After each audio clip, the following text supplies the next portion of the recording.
নমস্কার।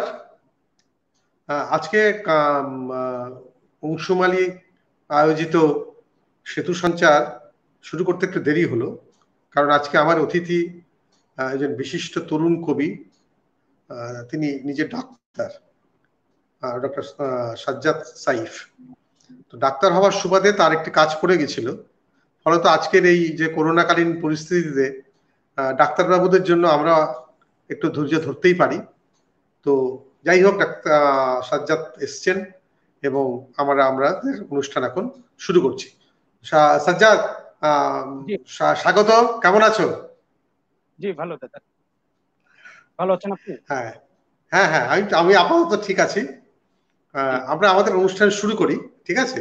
আমি জি। অনুষ্ঠানের শুরুতে আমি একটা অনুষ্ঠানের শুরুতে সবাইকে বলি একটা পরিচিতি দিতে, নিজের স্বপরিচিতি। তো তুমি প্লিজ একটা স্বপরিচিতি দাও। আমার পরিচিতি দেওয়ার মতো খুব বেশি ভারী কিছু নাই। আমি আহ, পেশায় একজন চিকিৎসক। আর বলা যায় প্যাশনে লেখালেখির সাথে জড়িত আর কি। আর আমি ডক্টর সাজ্জাদ। আহ, সাজ্জাদ সাইফ নামে আমার পরিচয়। আমার জন্ম ঢাকায়, ঢাকার যাত্রাবাড়িতে, মানে পুরান ঢাকা লাগোয়া অঞ্চল। আর আমি বসবাস করছি চাকরি সূত্রে মফস্বল শহর বগুড়ায়। উত্তরবঙ্গের রাজধানী বলা হয়, গেটওয়ে অফ নর্থ বেঙ্গল বাংলাদেশে। কমার্শিয়াল এরিয়া, কমার্শিয়াল এরিয়া বলতে সম্পূর্ণ উত্তরবঙ্গের কমার্শিয়াল যে ফ্লোটা এই অঞ্চল থেকে পরিচালিত হয়, প্রায় বলাই যায়। আর রাজশাহীর পদ্মা আহ, ঘেরা অঞ্চলের পাশাপাশি একটা এলাকা। ইভেন যমুনা তার চারপাশে ঘিরে আছে। আর ভেতরে পুরো বগুড়া ডিস্ট্রিক্টটা ভেতরে করতোয়া নামে একটা পুরাণে আমরা জানি করতোয়ার ঘটনা, যেটা সাধারণত বেহুলার আহ, বাসর ঘরের জন্য বিখ্যাত। আর আহ, আমি তার পাশেই আমার বসতি মহাস্থানগড়, যেটা মহাস্থান নামেই পরিচিত বাংলাদেশের। আর ইতিহাসের বইগুলিতে এটা মহাস্থানগড় নামে পরিচিত, প্রাচীন সভ্যতার অংশ হিসেবে একে মোটামুটি এখন সাউথ এশিয়ান কালচারাল রাজধানী হিসেবে আহ, অতি সম্প্রতি পরিচিত মহাস্থানগড়। তা আমার বসতিটা এই অঞ্চলেই। এবং একটা সময় পর্যন্ত আমি আমার গ্রাজুয়েশন শেষ করার পর পোস্ট গ্রাজুয়েশন কোর্সে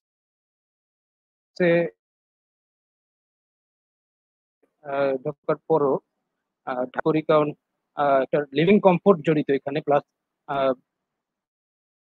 এখানকার যে পরিবেশ এবং সাংস্কৃতিক আবহ, সম্পূর্ণ বগুড়া আমাদের দেশেই, সম্পূর্ণ সমগ্র দেশেই আহ, শিল্প সাহিত্যের ইতিহাসে একটা বিশেষ জায়গা অলরেডি করে নিয়েছে অনেক আগে থেকেই।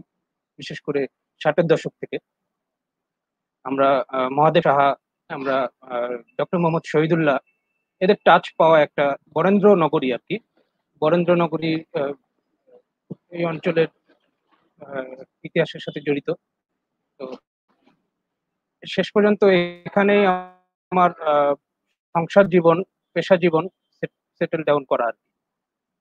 আপাতত এটাই আমার রানিং বেশ, পরিচয় দাদা। পরে আমরা আরো যাব, তোমার বই, তোমার সাহিত্যপত্র এসব নিয়ে কথা বলবো। আমি যেটা করি সেটা হচ্ছে, প্রথমে যেহেতু তুমি আম, একজন তরুণ কবি, আম, এবং তোমার কাব্যগ্রন্থ আছে, তো আমি তোমায় অনুরোধ করব, তুমি অন্তত 3-4টে কবিতা পাঠ করে শুরু করো, তারপরে আমরা আবার আলোচনায় ফিরবো।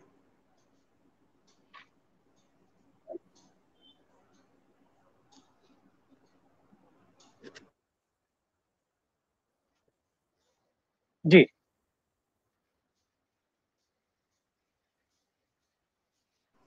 তুমি পড়তে পারো, কোনো অসুবিধা নেই, পড়ো। দাদা, কথাটা কিছুটা বেজে গিয়েছিল, আমি বুঝতে পারিনি। হ্যাঁ, পড়ো, কোনো অসুবিধা নেই, আহ পড়ো। আমি কবিতার দিকে যদি যাই, আমি শুরুতে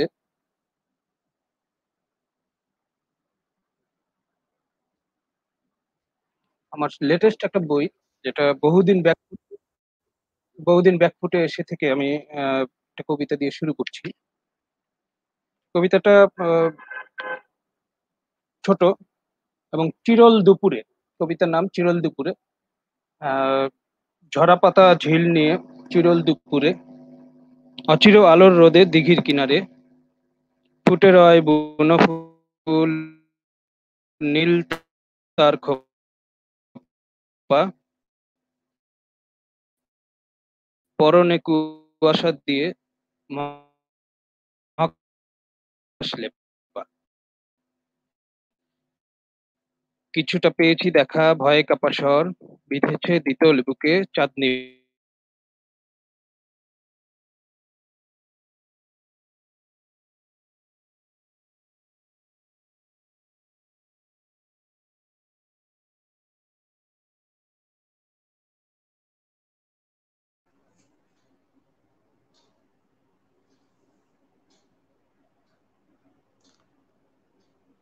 তোমার ইন্টারনেট সমস্যা হচ্ছে?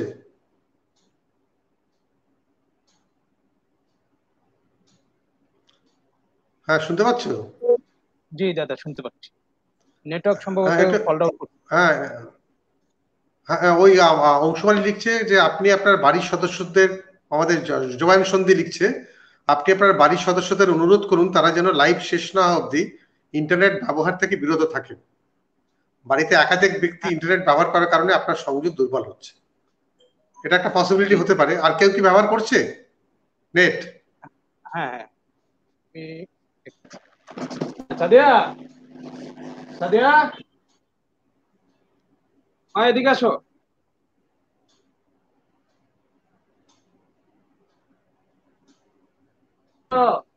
নেট ইউজ করো।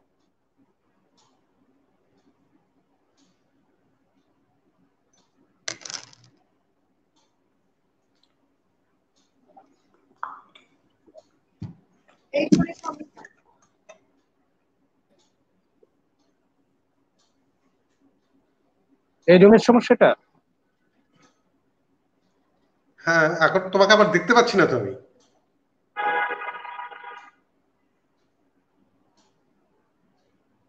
হ্যাঁ, এবার দেখা যাচ্ছে, ঠিক হ্যাঁ আছে। দাদা। হ্যাঁ, এবার তুমি কবিতাটা আরেকবার আটকে যাচ্ছে।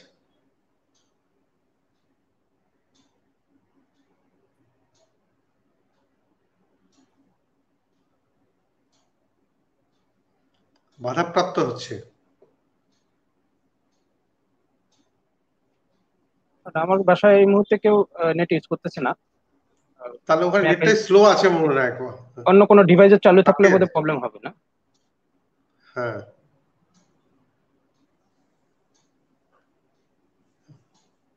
ঠিক আছে, তুমি কবিতা পাঠ চালু রাখো, দেখা যাক কি হয়।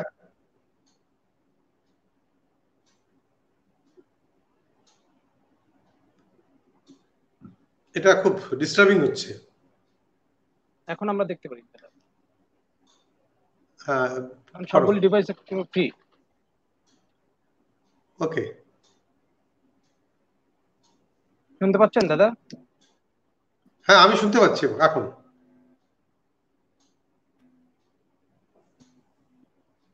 কিন্তু এই যে আটকে যাচ্ছে, ইন্টারাপশন হচ্ছে।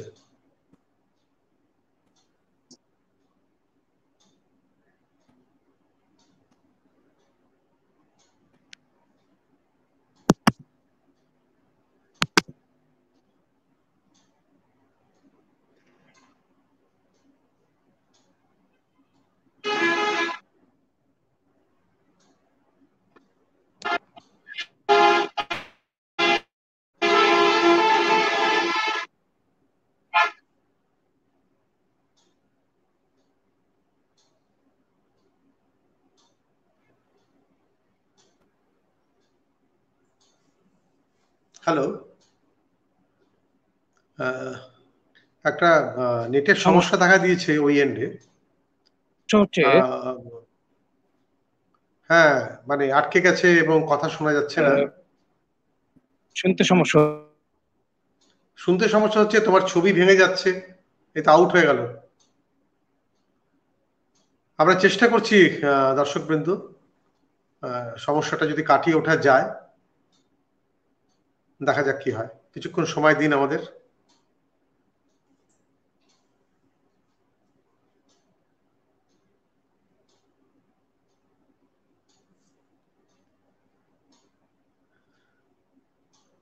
এই আন্তর্জালে এটাই সমস্যা। আমরা দুটো এন্ডেই যদি আপনারা জানেন নেট ঠিকঠাক কাজ না করে তাহলে অসুবিধা হয়। সাজ্জাদ চেষ্টা করে যাচ্ছে, দেখা যাক। এখন প্রবলেম হওয়ার কথা না। হ্যাঁ, তোমায় দেখতে পাচ্ছি না, দেখি।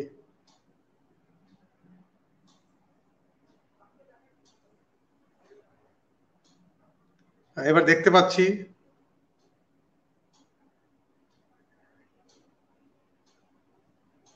হ্যালো,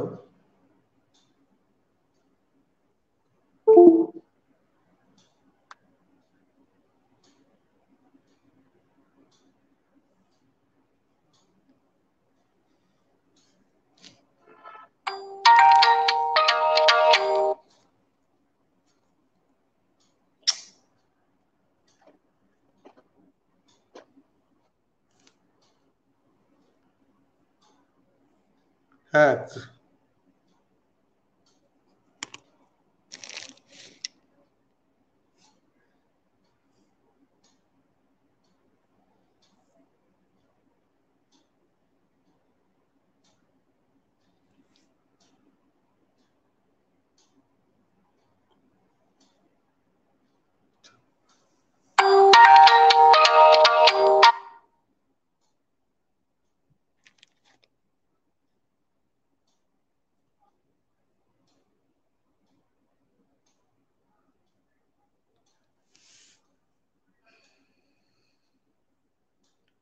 দেখা যাক কি হয়। আমরা তো এটা আমার হাতে নেই,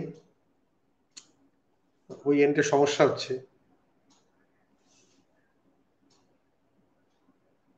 মৌ মধুবন্তী এসছেন, রবীন বণিক, সুদীপ ঘোষাল, তিনজনকে স্বাগত। সবাই কেমন আছেন? কারণ আমরা খুব দুঃসময়ের ভেতর দিয়ে যাচ্ছি।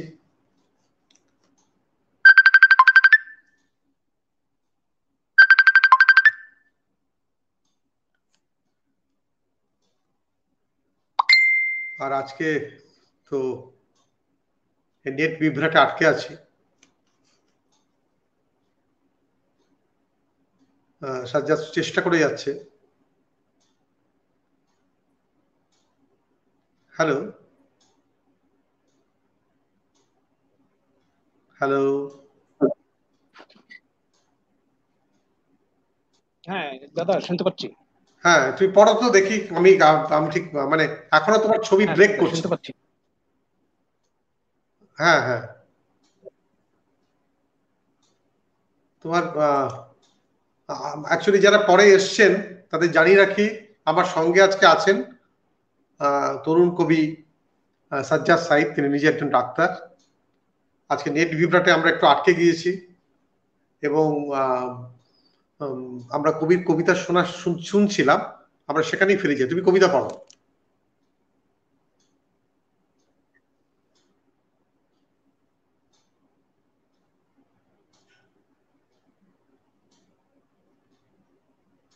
জি জি, বহুদিন ব্যাকফুটে এসে বই থেকে একটা কবিতা পড়ছি। ঝরা পাতা ঝিল নিয়ে চিরল দুপুরে, অচির আলোর রোদে, দিঘির কিনারে ফুটে মহাকাশ লেপা। কিছুটা পেয়েছি দেখা, ভয়ে কাপা স্বর বিঁধেছে দ্বিতল বুকে চাঁদনি কসর। কিছুটা হারালো তার ভায়োলিন গান, তোমার কাজল চোখে দ্বিধা অবসান। অরণ্য ঝুঁকেছে বিলে, কাদা খোঁচা জল, আবেগে বিছানো প্রেম যাবে অসফল। এটা একটা ছোট কবিতা। হ্যাঁ, আরো পড়ো। হ্যাঁ, আরো পড়ো। সমিল অক্ষর বৃত্তে। এরপরে জি জি, বিরোধ কবিতার শিরোনাম। তোমাকে হঠাৎ ছুঁয়ে যাচ্ছে বিরোধ, এর পাশে জড়ো হলো বেলা নামানোর ছায়া। সারাদিন মৃত্যুকে ভেবে অজুর পানিতে নামে রহিমন। তোমাকে দেখলে এগিয়ে আসে পুরনো পত্রিকা, ছাল ওঠা বা হাতলে বাঁকানো ধারালো ছুরি, ছাত্রনেতা, আঘাতের দৃশ্য। হারমোনি এগিয়ে দিচ্ছে আকাশ। এবছর শীতে ছিল না তেমন জার।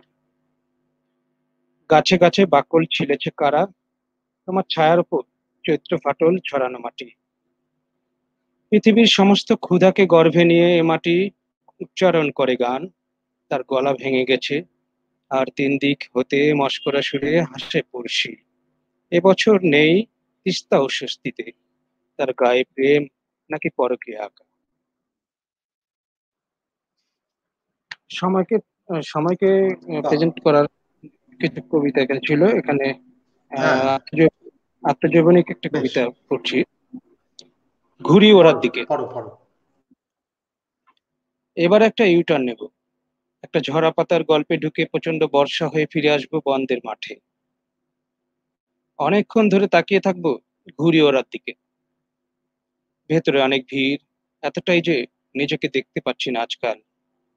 একটা ইউটার্ন নিয়ে ছেড়ে যাব মৌতাত, আমার ডান হাতে ঘড়ি, সময় দেখে শেষ করব জগিং। যে তার সময়কে দেখতে পারে সে তার আত্মাকে দেখে, আর ঠিক কোথায় নিয়ে তাকে বসিয়ে রাখা যায় জানে। তাঁত ফুলে ভর্তি একটা চাদর গায়ে নদীর ধারে হাঁটবো। সামনে কাশফুল থেকে সরে যাবে শেষের বিকাল। সামনে মিলের শ্রমিক ঘাম মুছতে মুছতে পেরিয়ে যাবে ওভারটাইম, পুত্রের আবদার। এর পরবর্তী কবিতাটা আহ, হ্যাঁ, পড়ো আত্ম- পড়ো। তার আগে আমি আত্মজীবনী একটু কবিতাই। অতিথিদের স্বাগত জানিয়ে নিই। অতিথিদের জি একটু জি। স্বাগত জানিয়ে নিই। রবিন বণিক এসছেন, সুদীপ ঘোষাল, আবেদার রেজা, শাহনাজ ইয়াসমিন, সবাইকে স্বাগত। আপনার সঙ্গে থাকুন, পড়ো কবিতা পড়ো। পরবর্তী কবিতাটি শিরোনাম এখন 19 সাল। একটা ভীষণ খারাপ সময়ের ভেতর দিয়ে যেতে যেতে ভাত শালিকের সাথে দেখা।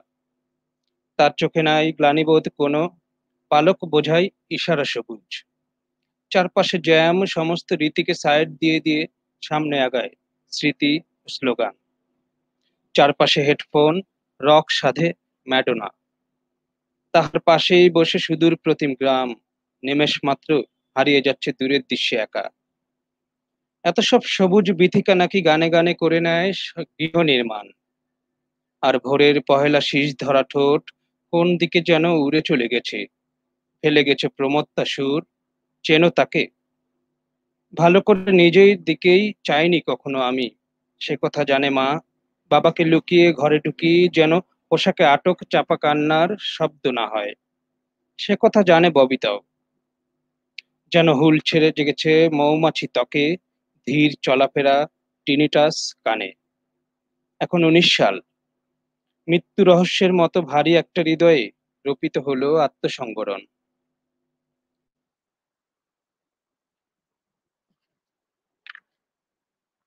পরবর্তী কবিতাটা আমার প্রিয় অগ্রজ অমিত রেজা চৌধুরীকে উৎসর্গ করা, নকশা কাটা তারা।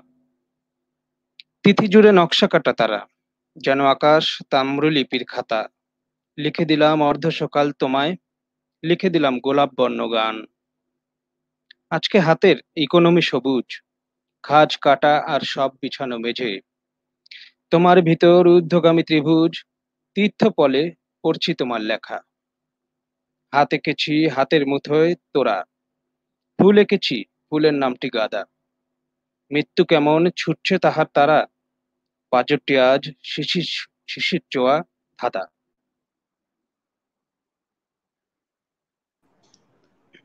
বেশ। এবারে আমরা একটু কথা বলি। জি স্যার। আমি দেখতে পাচ্ছি তুমি পত্রিকা সম্পাদনা করেছো, নিহারিকা ইক্ষণ। এই পত্রিকা সম্পাদনার অভিজ্ঞতা নিয়ে তুমি একটু যদি কিছু বলো, কিভাবে শুরু হলো, কারা কারা ছিল। তার আগে মাহবুবা চৌধুরী বলছেন খুব ভালো কবিতা, তোমার কবিতা পড়ে। শাহনাজ ইয়াসমিন, খুব ভালো লাগছে কবিতা, এবং অসাধারণ কবিতা বলছেন অনেকেই। তো যাই হোক, অফ লেট অনেকে ওয়েট করছেন, দে হ্যাভ ওয়েটেড লং। আমি সবার কাছে খুব কৃতজ্ঞ। এবার তুমি তোমার বলো এই পত্রিকা সম্পাদনার অভিজ্ঞতা নিয়ে একটু বলো। আমি সকল দর্শককেও আদাব এবং সালাম জানাচ্ছি, সাদর সম্ভাষণ সবাইকে, শুভ সন্ধ্যা।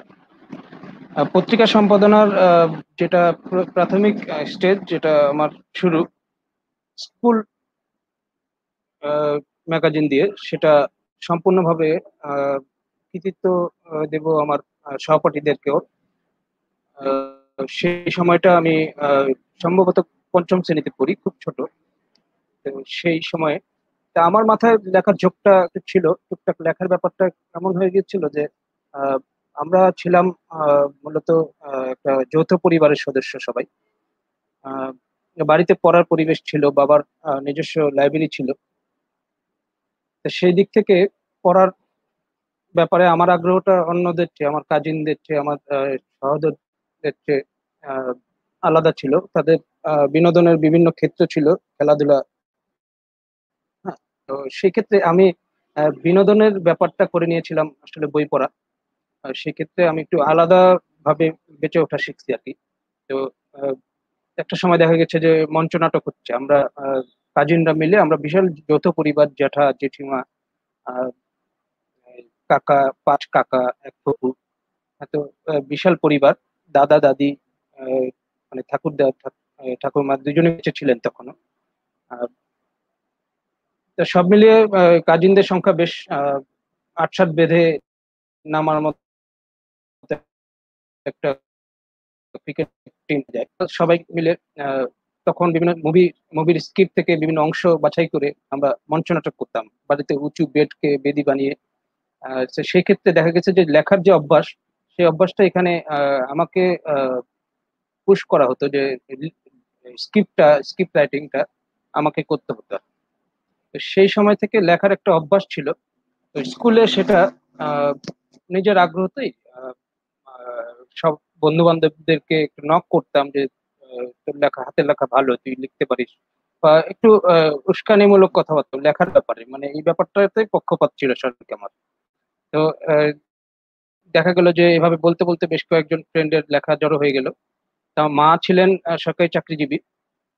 ওনার তখনকার দিনে কম্পিউটার ছিল না, তার ডেস্কে টাইপরাইটার ছিল। তা আমি সবার লেখা কালেক্ট করে আহ, মাকে দিলাম। তো মা টাইপরাইটারে টাইপ করে আনলেন। তো সে সময় ওই সেই ছোটবেলার মানসিকতা থেকেই, আহ সুশীল মানসিকতা থেকেই ফটোকপি করে আমি টোটালি আমাদের শ্রেণী শিক্ষকের হাতে দিই সম্পূর্ণ কপি, সবগুলি কপি। স্যার সেই সময় থেকেই বাংলা টিচার, উনি তালিকাভুক্ত রেডিও সুরকার, বাংলাদেশ বেতারের আহ, সহযোগী অধ্যাপক। স্যার আমাকে বারবার এই সময় থেকেই শুরু করলেন পিঞ্চ করা, যে লেখালেখির ব্যাপারে বারবার সিরিয়াসনেস এর ব্যাপারে তিনি আমাকে প্রচুর বই দিয়ে সাহায্য করা শুরু করলেন। পড়ার আগ্রহ তৈরি করলেন আরো। তো একটা পর্যায়ে গিয়ে আমরা যখন এসএসসি শেষ করি, আহ, যেটা ম্যাট্রিকুলেশন আর কি, তারপর আমরা বন্ধুরা মিলে ঠিক করলাম যে একটা সোশ্যাল ওয়ার্ক করব। সোশ্যাল ওয়ার্ক মানে ক্লাসমেটদের নিয়ে সোশ্যাল ওয়ার্কের অংশ হিসেবে বিভিন্ন ঈদে পার্বণে, আহ, আমাদের হিন্দু পাড়া ছিল একটা বিশাল অংশ, আমাদের বন্ধুদের একটা অংশ ছিল হিন্দুদের মধ্যে। আহ, পূজা পার্বণে আহ, অতিথিদের, দরিদ্র আহ, অভ্যাগতদেরকে বিভিন্ন সাহায্য সহযোগিতা করা, কাপড় দেওয়া বা বিভিন্ন পূজা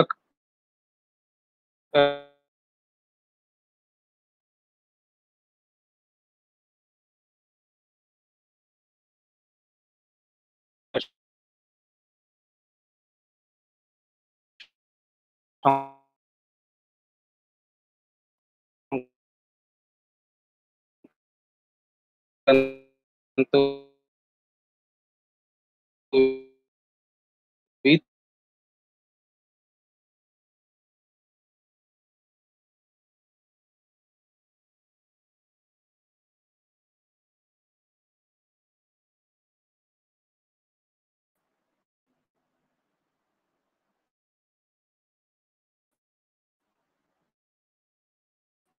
ছিল।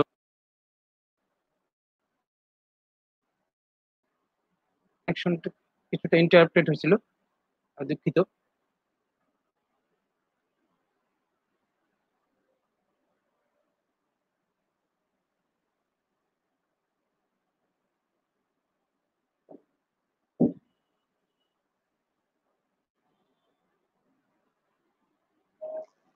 শুনতে পাচ্ছি না দাদা।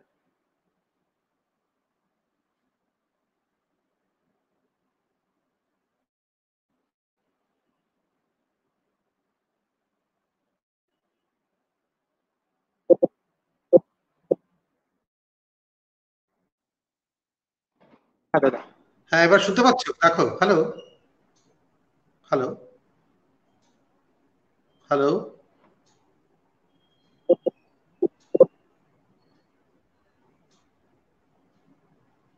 হ্যালো।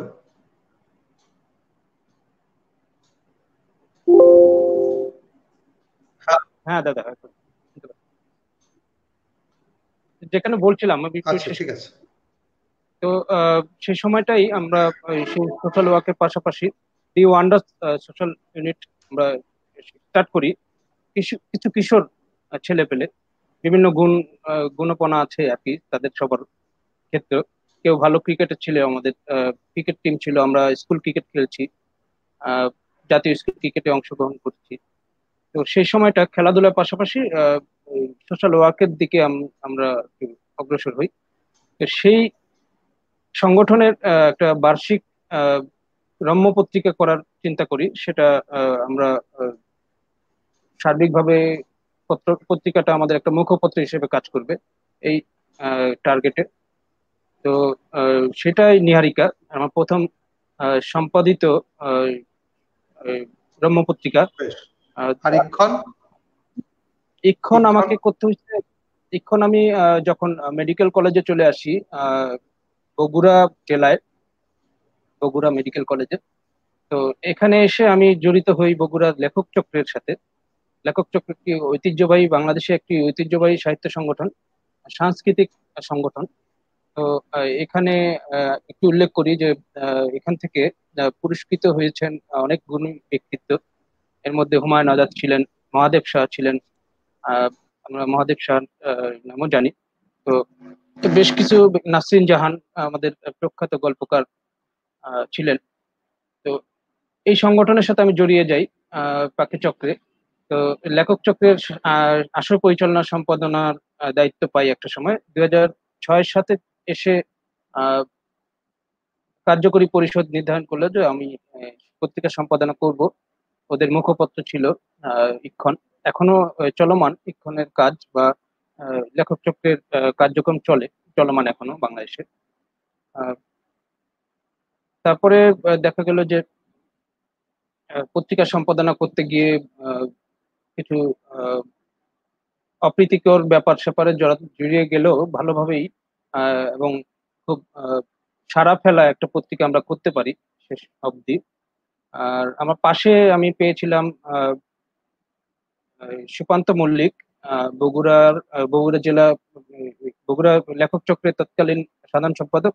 আর কিংবদন্তি লিটল ম্যাগাজিন আন্দোলনের অন্যতম পুরোধা মহাদেব সাহা এবং আহ, ফারুক সিদ্দিকী। ফারুক সিদ্দিকীর কথাই বলছিলাম। বগুড়ার প্রখ্যাত লিটল ম্যাগাজিন সম্পাদক। বিপ্রতীক বিপ্রতীক পত্রিকার সম্পাদক এখানে লেখেননি এমন 90 দশক অব্দি এমন কোন লেখক বাংলাদেশের লেখকদের মধ্যে নেই। আহ, তো বিপ্রতীকের সান্নিধ্য পাই, ফারুক সিদ্দিকীর সান্নিধ্য পাই লেখক চক্র করতে এসে। তখন খুব গোগ্রাসে গিলছিলাম, রুশো, মানে দেরিদা, গোগ্রাসে দর্শনের সাথে জড়িয়ে যাই। লেখালেখির পাশাপাশি দর্শনে জড়িয়ে যাই। আলটিমেটলি সম্পাদনাটা এনজয় করি। ইক্ষণ সম্পাদনা করি 2007-এ, এবং 2009-এ গিয়ে ইক্ষণেরই পরবর্তী সংখ্যায় সহ সম্পাদক হিসেবে কাজ করি। এরপরে গিয়ে আহ, তোমার? আহ, হ্যাঁ, আন্তর্জালিক। আমি একটু কবিতার বইতে আসি। একটু কবিতার বইতে জি। আসি। তোমার 3টি কবিতার বই দেখছি। কবি নেবে যিশুর যন্ত্রণা। 4টে কবিতার বই: কবি নেবে যিশুর যন্ত্রণা, মায়ার মলাট, ভাষার সি বিচে, আর বহুদিন ব্যাকফুটে এসে। প্রকাশিতব্য আছে প্রেমপত্রের মেঘ, করোনা সিরিজ, আর তমা সিরিজ। তুমি অনুবাদও করো। তো ডাক্তারি সামলে এত লেখালেখির কাজ সামলে ওঠে কিভাবে? Time management? না, এটা হয়ে গেছে দাদা যে আহ, একটা রিফ্লেক্স লাইফও রিফ্লেক্স, জাপানের একটা রিফ্লেক্স ক্রিয়েট করে ফেলছি আর কি। তো সপরিবারে এটা আমরা ইনভলভ আর কি বলা যায়, আমার স্ত্রী সন্তান সহ আমরা মানে আমি তাদের যে সাপোর্টটা পাই, যে লেখালেখির ব্যাপারে আমি সম্পূর্ণ স্বাধীনতা ভোগ করেই চালিয়ে যাচ্ছি। পারিবারিক চাপ, কাজের চাপ, প্রাতিষ্ঠানিক চাপ, এই ব্যাপারগুলি মেনটেন করার সুবিধার্থে আমি একটা পর্যায়ে মনোরোগ বিভাগেই ইন্টারেস্টেড হই। যে সাইকোলজিক্যাল গেম, হ্যাঁ সাইকোলজিক্যাল গেম, অবসন্নতা, তারপর মানুষের এক্সপেকটেশন, এই ব্যাপারগুলির সাথে সারাদিন আমাকে ডিল করতে হয়, কাউন্সেলিং করতে হয়। তো এই ব্যাপারগুলো আমি খুব এনজয় করতে শুরু করি। তো লেখালেখি আমি যখন পেশা জীবনে চলে আসলাম, তো লেখালেখির সাথে আমার এই পাশাপাশি সংসার সামলানো আর এই পেশা জীবন, তো পুরো ব্যাপারটা আমার কাছে লেখালেখি উপযোগী হয়ে ওঠে। এবার হসপিটাল তাহলে ওয়ার্ক গুলি। আমরা একটু কবিতায় ফিরি। আমরা জি। কবিতা আটকে গেছিলাম, আর একটু কবিতা পড়ো, কারণ সময় সংক্ষেপ, শেষও করতে হবে। কবিতা পড়ো। জি দাদা। তপন মুখার্জি এসেছেন, তপন মুখার্জিকে স্বাগত। হুম।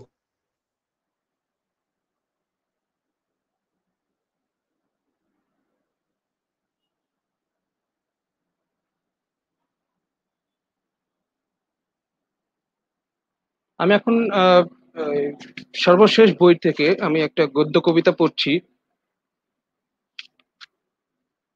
বহুদিন ব্যাকফুটে এসে। এটা সর্বশেষ বই, বহুদিন ব্যাকফুটে এসে থেকে আমি সর্বশেষ কবিতাটা একটু পড়ছি। একটু আহ, হ্যাঁ, সামান্য দীর্ঘ, বেশি দীর্ঘ না। বেশ, দাবানল পড়ো পড়ো। কবিতার। শ্যাওলা ধরা কুয়ার ভিতর অন্ধকার, তুড়ি দিলে প্রতিধ্বনি হয়, যাতনা এরকম গাঢ়। ভেঙে বিচূর্ণ তরুণ বুকে একটা সড়ক, তার পাশ পাশ দিয়ে চলে গেছে চেনা জানা দিগন্ত কই তার। পাখি উড়ে গিয়ে ঝাঁক বাঁধে কই। এই সময়টা ঝুঁকিপূর্ণ, এই সময়টা তীব্র চোটে হাঁটু চেপে বসা পথিকে, এপিলেপসির। বৃত্তের ভেতর ঢুকে জামার কলার উঁচু রাখছে মানুষ, বজ্রপাত থেকে আসা বিদ্যুতে মেজে মেজে রাখছে বিষণ্ণতাকে। নীল নদে কুমির আক্রান্ত নৌকার গল্পে রক্ত ঝরে তারপর, জনপদে মাছিদের আনাগোনা বাড়ে, আকাশে ক্ষুধিত শকুন। অবতীর্ণ মুসার ভয়েস, পর্বতে ধাক্কা খেয়ে সদর্পে ফিরে আসে ফারাও দরবারে, ধসে যায় তালুক ত্রিদিক। আর সেই দিকে ফিরে নাচে নিজ নিজ অভিযোগে মূসাকে ব্যঙ্গ করে বনি ইসরায়েল, যেন কোনো পতঙ্গ দল ভন ভন করে কানের কাছে। আর চারিদিকে কোমল ধ্বনিত হলো বাইতুল মুকাদ্দাস। খররৌদ্র পড়ে বহুদূর কম্পিত লাগে পিরামিড। মমির ভিতর হতে চালাক প্রবৃত্তি সব, মমির ভিতর হতে চালাক প্রবৃত্তি সব বেরিয়ে পড়ছে দেখো ধূলি ঝড়ে ধর্মান্ধে। আর সেই অনাচারকামী ধর্ম ও তুষে আর সেই অনাচারকামী ধর্ম ও তুষে আগুন লাগিয়ে দিয়ে বাংকারে চিরনিদ্রায় গেছে অ্যাডলফ হিটলার। দুনিয়া জ্বলছে দেখো, জ্বলছে দ্বিগুণ হারে দাবানলে, মানব মগজে। যেন এক গুপ্ত ঘাতক এসে উঁচিয়ে ধরেছে কোনো শত্রুর মুন্ডু। ধর ছিল যার একান্ত অবনত, সিজদা সুরত। দাসক্ষত সে হাওর হিবেন বিনয় মান্য করে ছুঁয়ে যায় একটি একটি করে উদ্ধত মমির কাতার। এ ছিল দাবানল কবিতাটি। আর কবিতাগুলি আমি বোধহয় একটু সিরিয়াস করলাম। আমি এর ভেতর একটি হ্যাঁ, প্রেমের কবিতা করি। হ্যাঁ, পড়ো কবিতার পড়ো। শিরোনাম কবিতা। ভিড় থেকে রোদ ছিটকে বেরিয়ে আসে, দেখে মনে হয় মরিচা পাতির ঝাড়। এই ভেবে ভেবে তোমারও তন্দ্রা পায়, মরিচা বাতির গহন শৈশব থেকে দেয়ালে দেয়ালে ধাক্কা খাচ্ছে সহপাঠীদের জোকস। উজান ব্যাকুল হাওয়া ছুড়ে দেয় নোঙর পঠিত মেঘ, মৃদুল সাঁতার। আর ডুব তরঙ্গে ডুবছে নদী, বিস্মিত মেঘ দেখে সরে আসে ঢেউ। যেন গানের ভঙ্গিমা এসে পাজরে পিছল খেয়ে স্নায়ু জুড়ে মেঘলা সেতার। আর কি যে ফিরে চাও তুমি গানের খাতায়, স্নান পেয়ে আধুলির মতো জল, নাকি জলের কবিতা এসে দোদুল্যমান তোমার শরীরে। এ ছিল কবিতাটি। আরেকটি পড়ো। আমি পরবর্তী কবিতাটি চলমান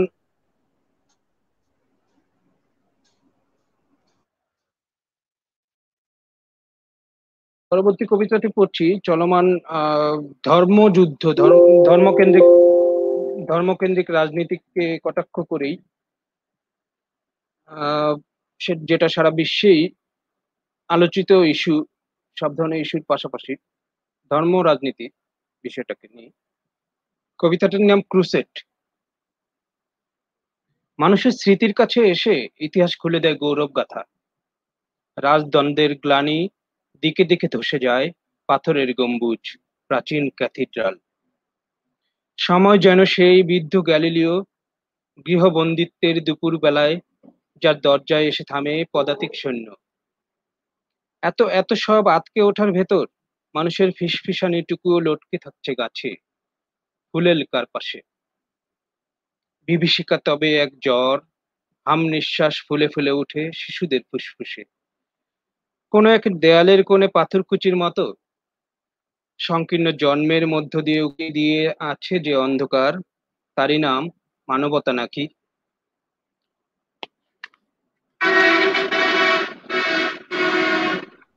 তোমার এ ছিল। পরের বইটার, তোমার একটা বইয়ের নাম রেখো নগর গঠিত মেঘ। তুমি একটা নোঙর কবিতা পঠিত বললে মেঘ। না? হ্যাঁ, দারুণ হ্যাঁ, দারুণ হ্যাঁ। নাম। এটা একটা বইয়ের নাম রেখো, খুব ভালো ভালো নাম। থ্যাংক ইউ, বেশ, থ্যাংক এবার ইউ। আমরা, তুমি একটা শেষ কবিতা পড়ো, তারপরে আমার একটা প্রশ্ন আছে, সেই প্রশ্নটা করব। শেষ কবিতা পড়ো। জি, জি। আমি শেষ কবিতাটা পড়ছি।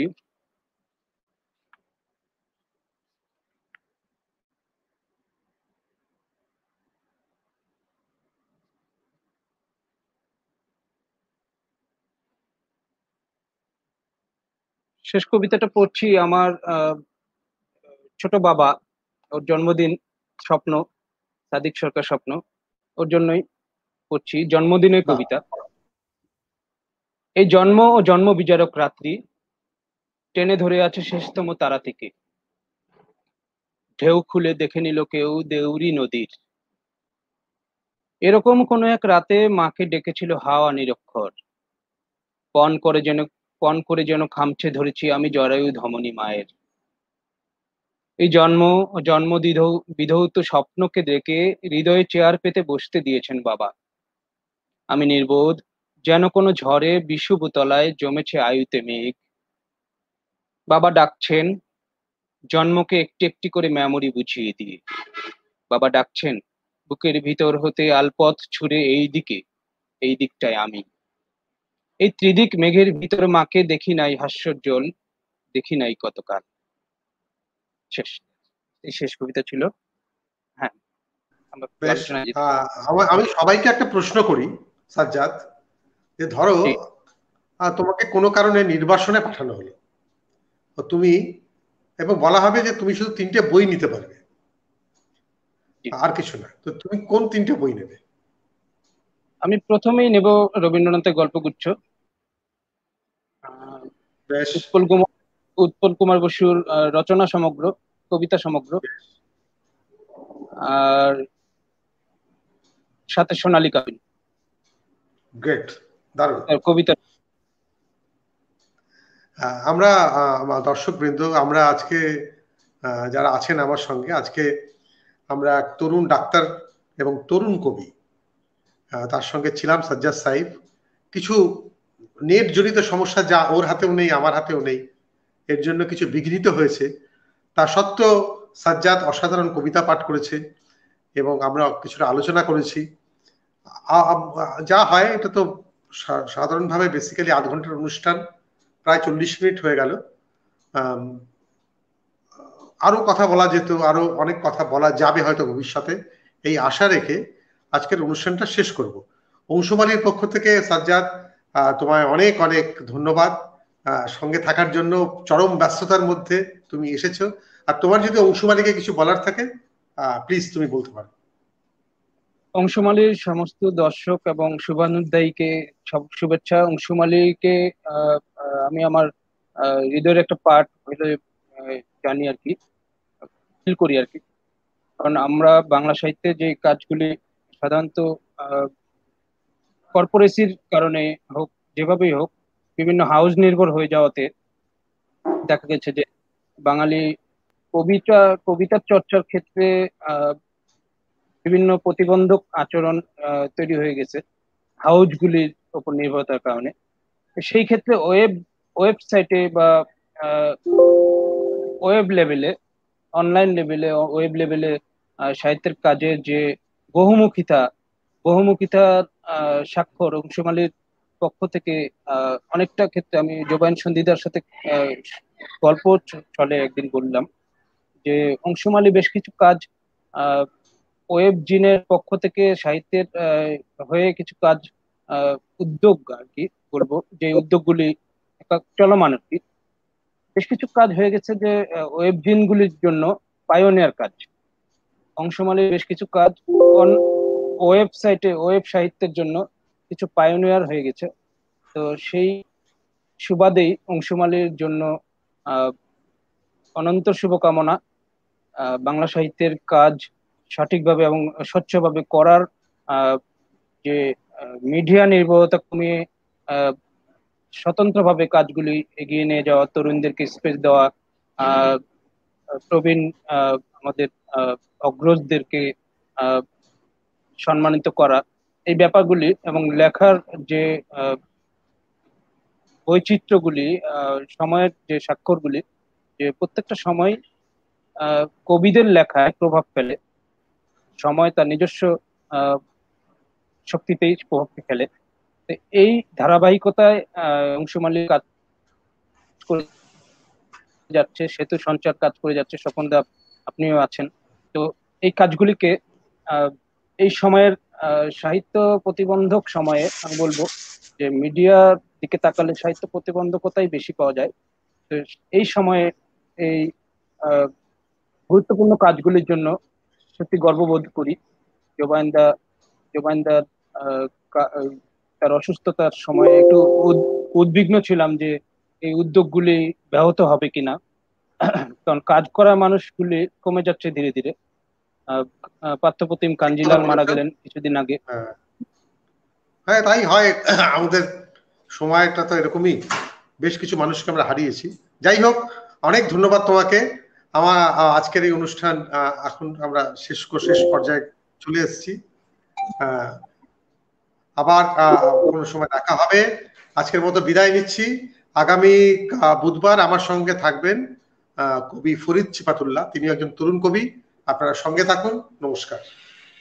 নমস্কার।